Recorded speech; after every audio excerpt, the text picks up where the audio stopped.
अब हम दूसरी बात देखेंगे, क्रूस पर और क्या हुआ है। नंबर 2 उसमें है क्रूस पर पूरी कीमत चुका दी गई है। उसके लिए आइए हम परमेश्वर के वचन में पढ़ेंगे। मत्ती 20 अध्याय उसका 17 वचन से 19 वचन पढ़ेंगे। यीशु मसीह पहले ही क्या बता रहे हैं। मत्ती 20 अध्याय 17 से 19। यीशु यरूशलेम को जाते हुए 12 चेलों को एकांत में ले गया और मार्ग में उनसे कहने लगा, देखो हम यरूशलेम को जाते हैं और मनुष्य का पुत्र प्रधान याजकों और शास्त्रियों के हाथ पकड़वाया जाएगा और वे उसको घात के योग्य ठहराएंगे और उसको अन्य जातियों के हाथ सौंपेंगे कि वे उसे ठट्ठों में उड़ाए और कोड़े मारें और क्रूस पर चढ़ाएं और वह तीसरे दिन जिलाया जाएगा। हाँ देखिए, इधर प्रभु यीशु अपने उस क्रूस के उस भारी दुख को पहले से ही जानकर चेलों को बता रहे हैं। यानी यीशु के जीवन में आने वाला क्रूस अचानक हुई घटना नहीं है, जैसे हमारे साथ कोई अचानक कोई एक्सीडेंट हो गया, कोई बीमारी आ गई या कोई और घटना हो गई।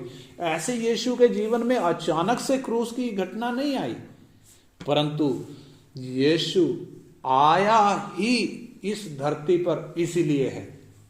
वो आया ही इसलिए है, वो उसके लिए पूरा तैयार भी है, इसलिए पहले से बता रहा है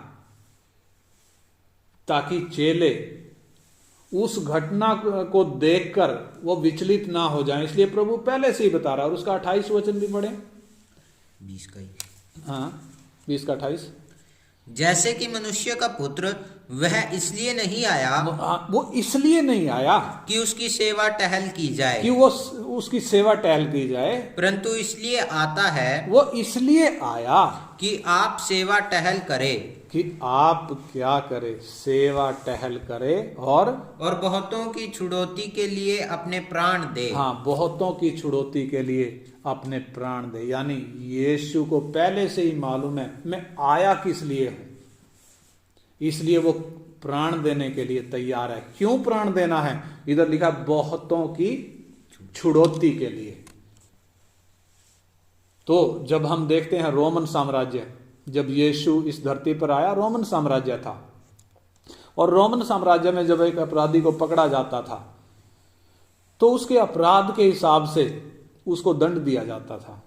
जैसे छोटा अपराध है तो कोड़े मारे जाते थे, लेकिन यदि गंभीर अपराध है तो उसको क्रूस पर चढ़ाकर मृत्यु दंड दिया जाता था। यानी छोटे अपराध के लिए उसे क्रूस पर नहीं चढ़ाया जाता था, मृत्यु दंड नहीं दिया जाता था, परंतु जब गंभीर अपराध होता था तभी उसको मृत्यु दंड दिया जाता था। जैसा अपराध होता था वैसी ही सजा भी दी जाती थी, या तो कोड़े मारने की सजा या तो क्रूस पर चढ़ाकर मृत्यु दंड की सजा। परंतु कभी भी एक अपराधी को ये दोनों सजाएं कभी नहीं मिलती थी। लेकिन जब हम यीशु का जीवन देखते हैं, यीशु का जब वो क्रूस का वो वेदना को जब हम अध्ययन करते हैं, तो जो बिल्कुल निर्दोष था, जो निरपराध था, 7 लोगों के द्वारा, अलग अलग लोगों के द्वारा यह साबित किया गया कि ये निर्दोष है, तो भी उसके बावजूद भी उसको 39 कोड़े मारे गए। और इतना ही नहीं, उसको क्रूस पर भी चढ़ा दिया गया उसके बाद। तो सवाल उठता है यीशु को यह दोहरी सजा क्यों मिली, जबकि यीशु ने तो कोई अपराध किया ही नहीं था कि उसको कोई भी सजा मिले। उसने तो कोई भी ऐसा अपराध नहीं किया था, फिर भी उसको क्यों ये सजा मिली, इतनी बड़ी कीमत उसको क्यों चुकानी पड़ी? क्योंकि यीशु अपने लिए नहीं मरा, बल्कि उसने सारे जगत के पापों को अपने ऊपर उठा लिया और सारे जगत के पापों के लिए उसने वो सजा सहन करी। इसलिए कोड़े भी सहे और क्रूस पर मृत्यु दंड भी सहा। यानी उसके द्वारा उठाए गए इन कष्टों में हम पापियों के छुटकारे के लिए पूरी कीमत चुकाई गई। तो अलग अलग जब हम इन चीजों को देखते हैं, यीशु ने कोड़े क्यों खाए?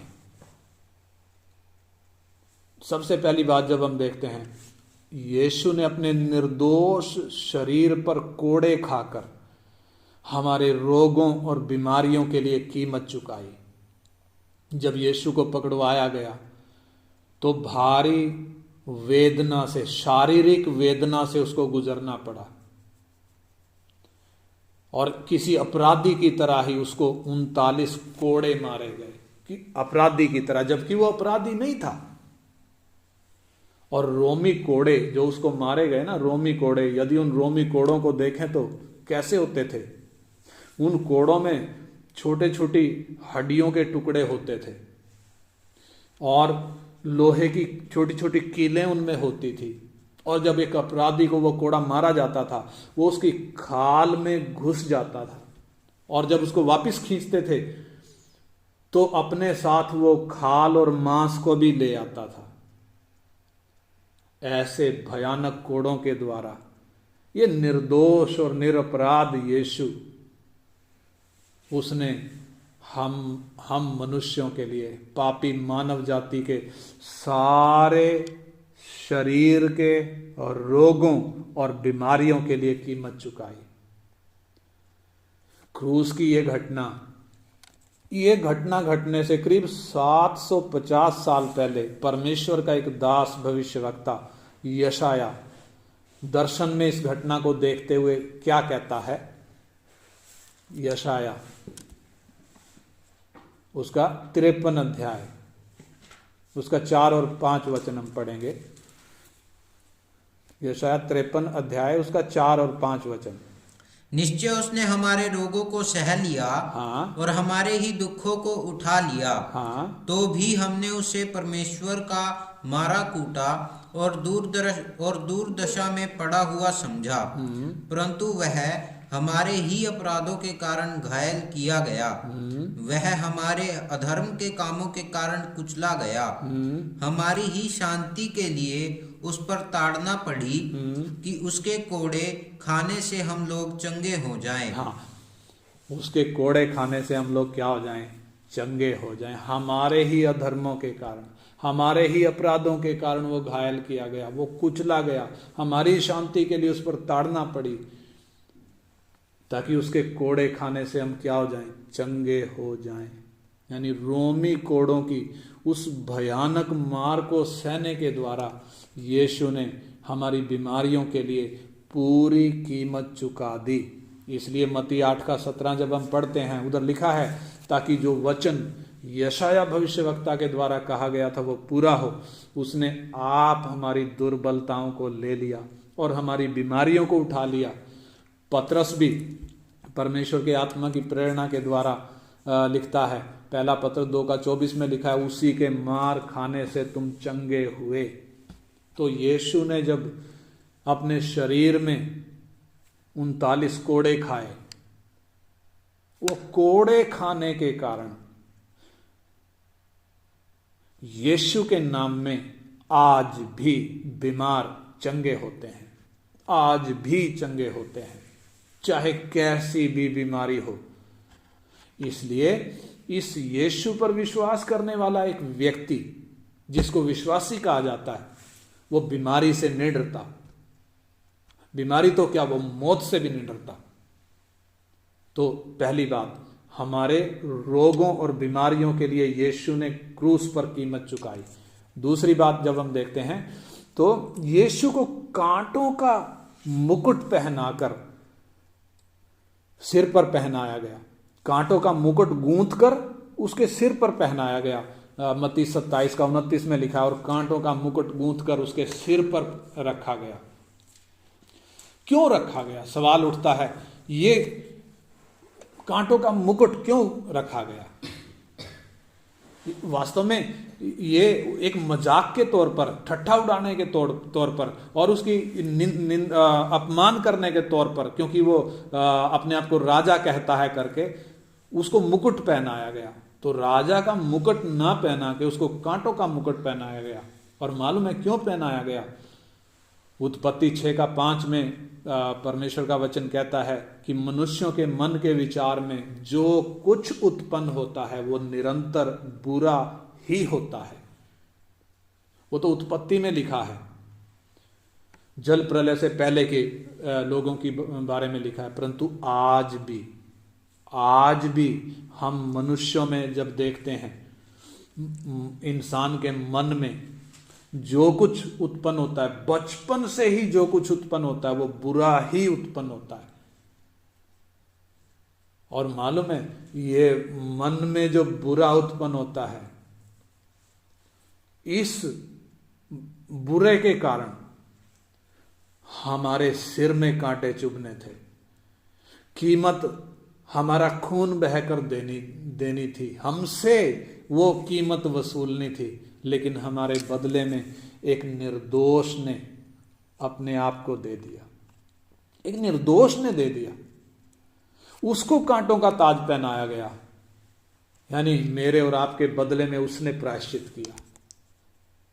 बुरे विचार तो हमारे मन में आए, बुरे षड्यंत्र तो हमने रचे, बुरी भावनाएं तो हमारे अंदर आई, परंतु मेरे और आपके बदले में उसने प्रायश्चित किया। और तीसरी बात जब हम देखते हैं, हमें उद्धार का वस्त्र पहनाने के लिए मालूम है उसको नंगा होना पड़ा। यूहन्ना 19 अध्याय 23 और 24 वचन, यूहन्ना 19 अध्याय का 23 और 24 पद। जब सैनिक यीशु को क्रूस पर चढ़ा चुके तो उसके कपड़े लेकर 4 भाग किए, हर सैनिक के लिए 1 भाग, और कुर्ता भी लिया, परंतु कुर्ता बिन सियन ऊपर से नीचे तक बुना हुआ था। इसलिए उन्होंने आपस में कहा, हम इसको ना फाड़ें, परंतु इस पर चिट्ठी डालें कि यह किसका होगा। यह इसलिए हुआ कि पवित्र शास्त्र में जो कहा गया वह पूरा हो। उन्होंने मेरे कपड़े आपस में बांट लिए और मेरे वस्त्र पर चिट्ठी डाली। हाँ, ये भजन संहिता 22:18 में लिखा हुआ है। वो भविष्यवाणी यहाँ पूरी हुई। यानी यीशु के कपड़े क्यों बांट लिए गए, क्यों चिट्ठी डाली गई, यीशु को क्यों नंगा किया गया? मालूम है उसने खुद नंगा होकर हमारे नंगेपन को ढकने का इंतजाम किया। और जब एक व्यक्ति उस पर विश्वास करता है, उसको उद्धार का वस्त्र पहनाया जाता है ताकि वो नंगा ना रहे। इंसान आत्मिक रूप से टोटली नंगा घूम रहा है, इसलिए वो मैले चिथड़े लपेटने की कोशिश करता है, जैसे वो अदन की वाटिका में आदम ने पाप में गिरने के बाद किया।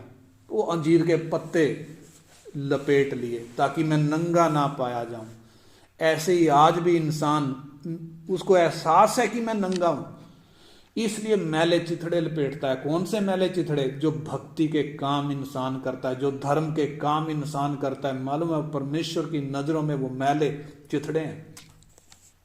लेकिन यीशु ने खुद नंगा होकर हमारा नंगापन ढकने के लिए इंतजाम किया। और चौथी बात जब हम देखते हैं, यीशु ने अपने खून की आखिरी बूंद भी हमारे छुटकारे के लिए दे दी, पाप से हमारा छुटकारा करने के लिए और परमेश्वर के न्याय से हमको बचाने के लिए, परमेश्वर के क्रोध से हमको बचाने के लिए उसने अपना खून दे दिया, लास्ट बूंद तक दे दी। पहला पतरस 1 अध्याय उसका 18-19 वचन, पहला पतरस 1 अध्याय का 18-19।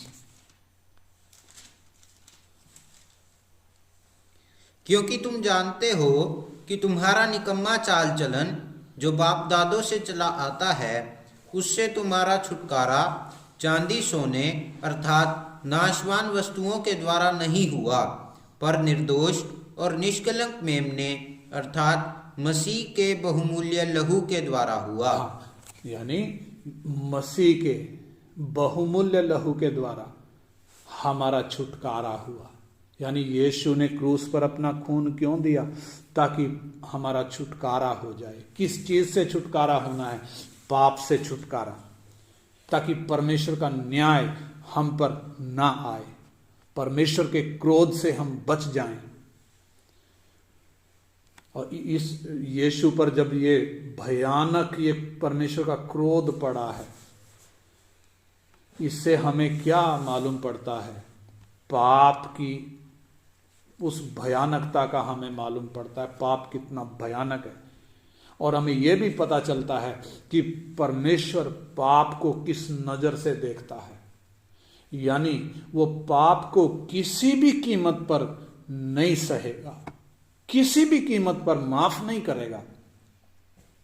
हम सब ने तो, यदि हम पीछे मुड़कर देखें, बचपन से ही, यानी जिस दिन हमने होश संभाला तब से लेकर अनगिनत पाप किए हैं। और परमेश्वर के कानून में बिना खून बहाए पापों की माफी नहीं। इसलिए अपना खून देकर, अपना निर्दोष खून देकर यीशु ने हमारे लिए कीमत चुकाई। वो क्रूस का भारी दुख सहा। जो कीमत हमने चुकानी थी वो यीशु ने चुकाई। पहला पत्रस 2:24 में लिखा है, पहला पत्रस 2:24 में, वो आप ही हमारे पापों को अपनी देह पर लिए हुए क्रूस पर चढ़ गया। वो आप ही हमारे पापों को अपनी देह पर लिए हुए क्रूस पर चढ़ गया, जिससे हम पापों के लिए मरकर धार्मिकता के लिए जीवन बिताएं। निश्चय ही जब एक व्यक्ति अपने पापों को मानता है, पश्चाताप करता है, यीशु को जब स्वीकार करता है, तो उसे यीशु के उस क्रूस पर बहे खून के कारण पापों से माफी मिलती है और वो परमेश्वर की अदालत में उसको धर्मी गिना जाता है। इसलिए रोमी 5:9 हम पढ़ें, रोमी 5:9। अतः जबकि हम उसके लहू के कारण धर्मी ठहरे, तो उसके द्वारा परमेश्वर के क्रोध से क्यों ना बचेंगे। हाँ, जबकि हम उसके लहू के द्वारा धर्मी ठहरे, तो निश्चय है कि परमेश्वर के क्रोध से भी बचेंगे। यानी यीशु ने क्यों खून दिया अपना, क्यों लास्ट बूंद भी दे दी, ताकि हम परमेश्वर के क्रोध से बच जाएं, पाप से हमारा छुटकारा हो जाए।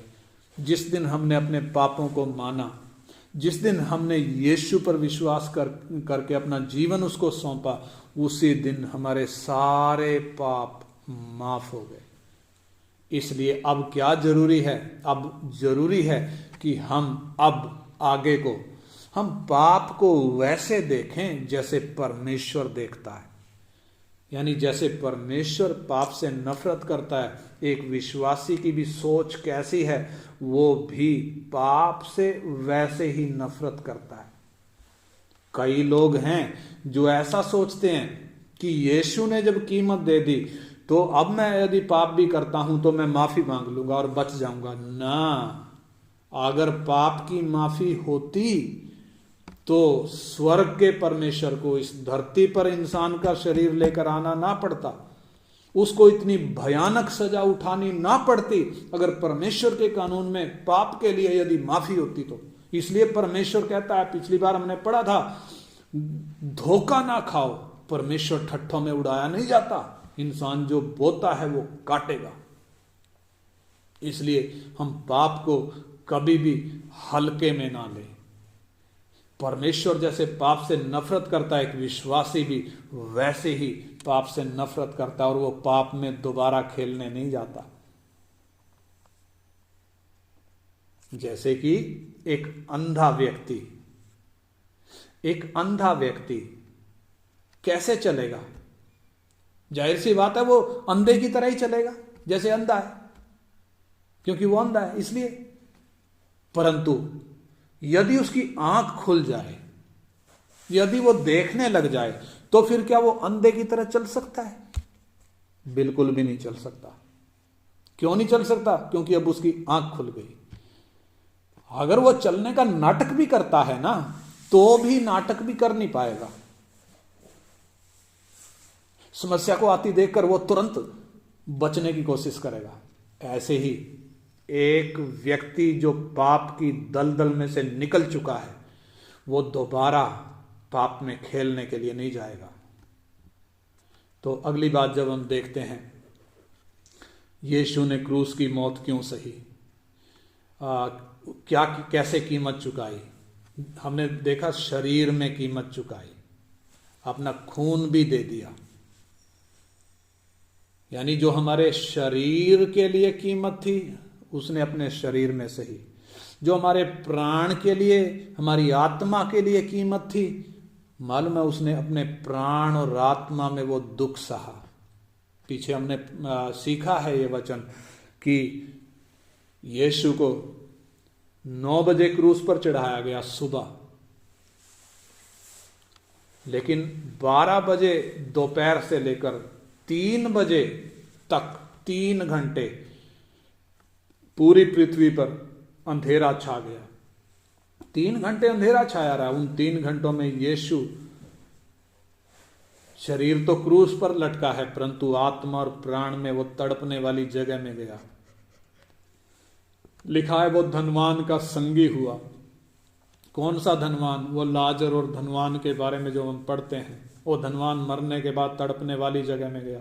यीशु 3 घंटे उस तड़पने वाली जगह में तड़पा। और क्यों उधर गया? ताकि हमें उधर जाना ना पड़े, ताकि हम उस नरक की आग से हम बच जाएं। इसलिए उसको उधर जाना पड़ा।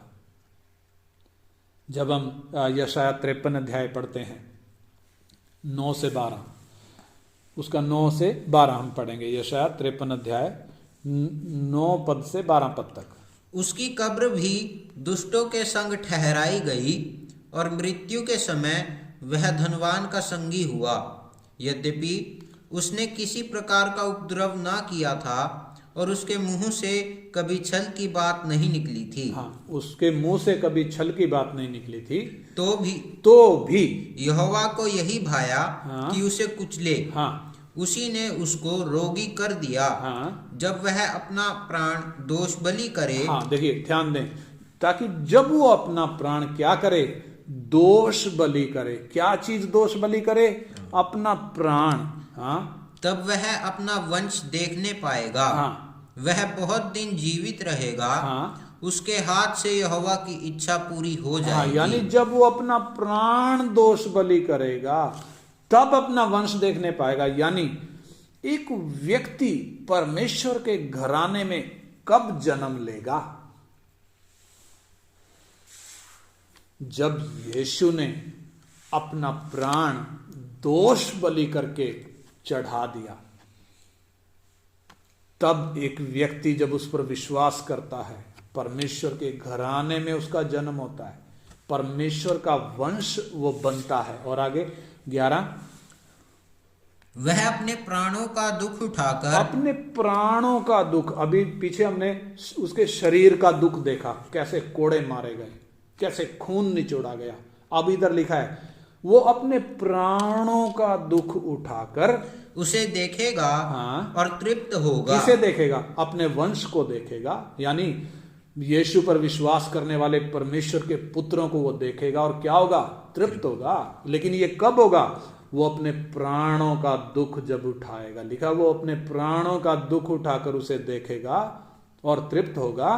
अपने ज्ञान के द्वारा। हाँ, अपने इस अनुभव के द्वारा। कौन से अनुभव के? वो 3 घंटे जो तड़पने वाली जगह में रहा, उस अनुभव, उस ज्ञान के द्वारा मेरा धर्मी दास। हाँ, बहुतेरों को धर्मी ठहराएगा। बहुतेरों को धर्मी ठहराएगा। और उनके अधर्म के कामों का बोझ आप उठा लेगा। आप उठा लेगा। इस कारण मैं उसे महान लोगों के संग भाग दूंगा। हाँ, और वह सामर्थियों के संग लूट बांट लेगा। हाँ, क्योंकि उसने अपना प्राण मृत्यु के लिए उंडेल दिया। हाँ, उसने अपना प्राण मृत्यु के लिए उंडेल दिया।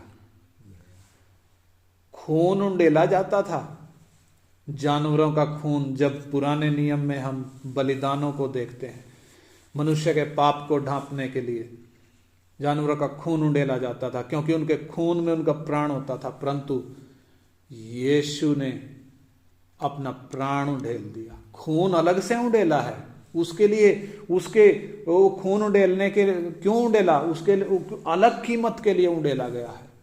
परंतु इधर प्राण क्यों उंडेला, अपना प्राण मृत्यु के लिए यीशु ने क्यों उंडेला? ताकि मैं और आप पाप और मौत की गुलामी से बच जाएं, पाप और मौत के बंधन से छूटकर अनंत जीवन के भागी हो जाएं। हमें उस नरक की आग में, उस आग की ज्वाला में हमेशा तक तड़पने के लिए जाना ना पड़े। यीशु ने परमेश्वर के उस न्याय से मानव जाति को बचाने के लिए, उसके छुटकारे के लिए पूरी कीमत चुका दी। क्रूस पर पूरी कीमत चुका दी। कौन सी कीमत? जो मैंने और आपने जो पाप किए, इंसान जाति जिस पाप की गुलाम है, जन्म से ही एक व्यक्ति पाप के बंधन में है और उम्र भर एक व्यक्ति पाप की गुलामी में जीता है। उस गुलामी से, मौत के सिकंजे से मानव जाति को छुड़ाने के लिए यीशु ने क्रूस पर परमेश्वर के न्याय को भी पूरा कर दिया और इंसान के उद्धार के लिए, छुटकारे के लिए पूरी कीमत ही चुका दी, पूरी कीमत चुका दी। यीशु अपने लिए नहीं मरा, बल्कि मनुष्य जाति के लिए मरा। क्या सबूत है इस बात का? इस बात का सबूत है वो मरने के तीसरे दिन जिंदा हो गया। उसकी कब्र खाली पाई गई। यीशु ने इंसान को छुटकारा देने के लिए, उसको उद्धार देने के लिए, उसको परमेश्वर के साथ वापस मिलाने के लिए, परमेश्वर से मेल होने के लिए वो पूरी कीमत चुकाई। इसलिए जब एक व्यक्ति चाहे कितना भी बड़ा पापी हो, इस क्रूस पर चढ़ाए हुए यीशु को जब देखता है, इसकी ओर जब फिरता है, अपने पापों से मन फिराकर जब इसको स्वीकार करता है, उसी समय, उसी घड़ी पाप की गुलामी से छुटकारा मिलता है, पापों की माफी मिलती है और वो नए सिरे से जन्म पाता है, परमेश्वर के राज्य में प्रवेश करता है। इसलिए जब मेरे और आपके तमाम पापों के लिए पूरी कीमत जब चुका दी गई है, तो आइए हम अपने मार्ग पर विचार करें, अपने चाल चलन को हम जांचें। क्या आज भी मैं परमेश्वर की नजर में दोषी हूं, या मैंने क्रूस की ओर देखा है और अपने पाप को मान लिया है कि मैं पापी हूं, और यीशु मेरे लिए मरा है करके क्या मैंने स्वीकार कर लिया है? यदि अब तक आपने अपने पापों को नहीं माना, तो आज ही इस वचन के द्वारा परमेश्वर की आवाज आपके कान में गूंज रही है। इससे पहले कि अनुग्रह का दरवाजा बंद हो जाए, बंद होने वाला है, इससे पहले कि मौका खत्म हो जाए, मालूम नहीं किस दिन मौत उठा ले जाएगी, इससे पहले कि मौका खत्म हो जाए, परमेश्वर के न्याय से बचने के लिए, उद्धार पाने के लिए जीते जी मौका है, मरने के बाद कोई अवसर नहीं। इसलिए आज ही तेरे उद्धार का दिन है करके परमेश्वर कहता है। इसलिए आइए हम उस क्रूस की ओर ताकें जो मेरे मेरे लिए, मेरे बदले में जो क्रूस पर लटका, मेरे लिए जिसने पूरी कीमत चुका दी, आइए उस क्रूस की ओर हम देखें।